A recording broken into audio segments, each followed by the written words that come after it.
Hello, everyone. Welcome to video 8 of chapter 3. We just left off talking about allowances and reimbursements. In this video, we're going to talk about life insurance benefits and some other income inclusions like employer loans. So, the thing about insurance, we've already established that healthcare premiums, like drug and dental plans, those plans can be paid by the employer and they're not included in income. They are specifically identified and excluded from income. But there are other types of insurance your work might pay for you. If your work is paying life insurance premiums, that's a taxable benefit. So the premiums they pay for you is going to be included in income, but lump sum amounts paid on death are not taxable. And this is kind of consistent with how taxes treats insurance. If you take the premiums and include them in income, pay taxes now, it protects the payouts from paying taxes.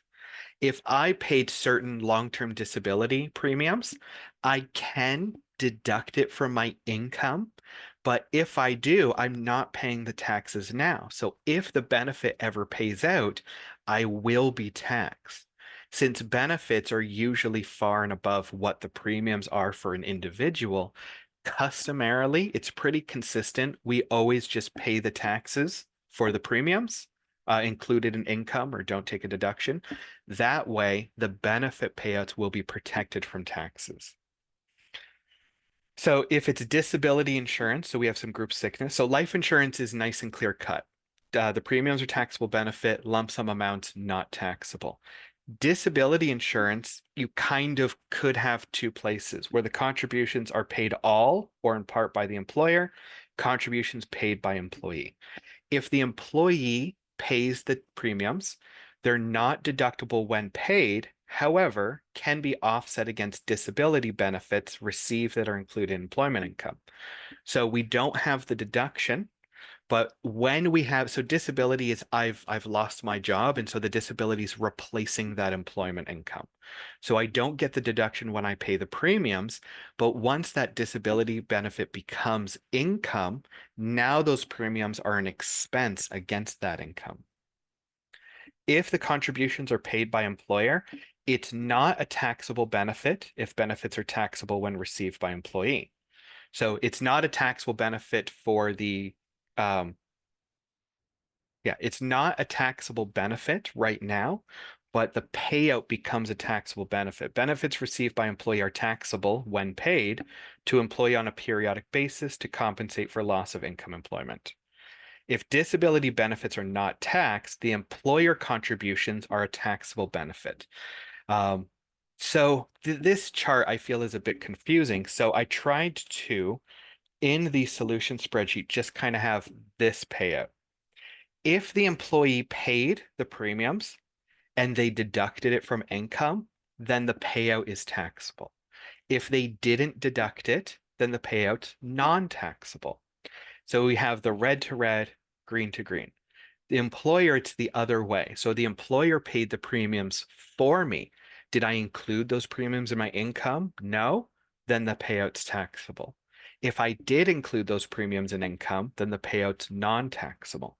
If the employer only paid part of the premiums, then the income is taxable, but I get to deduct the portion of the contributions I paid for. So I'm hoping that this sort of semi-color coded chart is a little easier to follow than the one in the slides. But that's basically the contribution. I have the option to deduct or include, or I have the option to pay taxes on premiums. If I pay taxes now, it protects the payout later. Okay, now loans to employees. Sometimes maybe I can't get a loan from a bank and I can go to my employer. Some employers will provide vehicle, perhaps assistance on home loans. And because they're employees, they might get preferred interest rates or sometimes no interest charged at all. Because that loan was secured through employment, we have to recognize the benefit of what we didn't pay. So if they are not charging any interest, we need to figure out what's the interest we should have paid, and that becomes a taxable benefit. So Income Tax Act 61A is very broad, applies whether loan is made because of current, past, or future employment, applies if loan made to family member or even if loan not made by employer. Basically, these benefit calculations occur anytime you get a preferred loan from a non-arm's length transaction. For the purposes of this chapter, we're concerned with employment income, so we're focusing on loans to employees. If loan is interest-free or if the rate is below the going market rate, we determine the value of the benefit. Imputed, we calculate the interest at the prescribed rate. The prescribed rate is supposed to be the expected interest a loan would have. Allows deemed interest to be deducted if purpose alone is to produce business or property income. We're not going to worry too much about that one, but the focus is we've gotten a loan and we're saving money through employment. Employment benefit is reduced by interest paid by employee during the year or 30 days after year end. So let's say the market rate for the loan is 5%. I get a loan from work that's only 3%. The benefit is the full 5%, the prescribed rate, but I get to reduce the interest I paid. So if 5% is what it should be, and I'm paying 3, the net benefit is that 2%, that amount over and above what I paid. So the government establishes prescribed rates quarterly, and they use the Government of Canada Treasury bills. So if I can go to the Treasury and buy Treasury bills at 5%, like I said, then that is a market rate. It's a market rate of loans and debt. So it's a good benchmark to gear all loan amounts.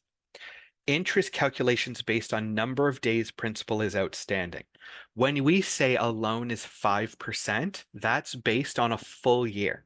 So if I take a $10,000 loan at 5%, I will pay $500 in interest, that 10,000 times 5%, over the course of an entire year. But if the loan's only outstanding for, say, 6 months, then I have that 10,000 times 5% times 180 of 365 days. So that portion of a year also portions the expected interest I would have paid. There's no benefit is rate negotiated with employers equal or greater than rate employee could have negotiated with a commercial lender. So when we talk about automobile loans, let's say I go to work and my boss says, yeah, I'll give you a loan for a car and I'll charge 1% interest on the loan. That sounds like a really good rate. But so many dealerships say they have deals where they're like, hey, we'll give you an auto loan at 0% for 2 years. Well, since there's a market offer at 0%, even though 1% is well below the prescribed rate of 5, because there's a market option of similar or less, I don't have to recognize income, at least for as long as that market offer was available. So you only have a benefit if that rate was preferred to what you would have gotten elsewhere. If employee is also a shareholder, this tax act section could apply to determine interest benefit. Again, the focus of our concern is loans to employees, so that's what we're going to focus on. If loans to purchase home, how does this modify? So caps interest rate at time of loan prescribed rate. When you get a mortgage for a house, you have what's called variable loans and fixed loans. A fixed loan, you get an interest rate and you lock it in for 5 years.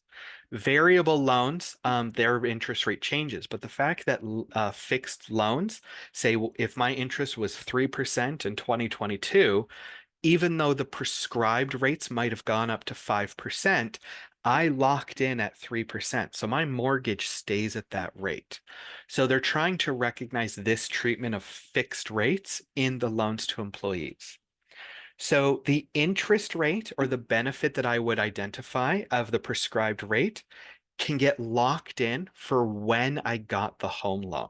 So if my boss gives me a loan to purchase a house and it's 3%, if the prescribed rate was 3%, I'm locked in. If the prescribed rate goes up, my benefit Doesn't. I don't have to report a benefit because I locked in at a market rate. If the interest rate goes down, then I get to recognize, or I get to, how do I say this? If the interest rate goes down, then I get to recognize that I had a reduction in the interest rate. So you get to use whichever is lower.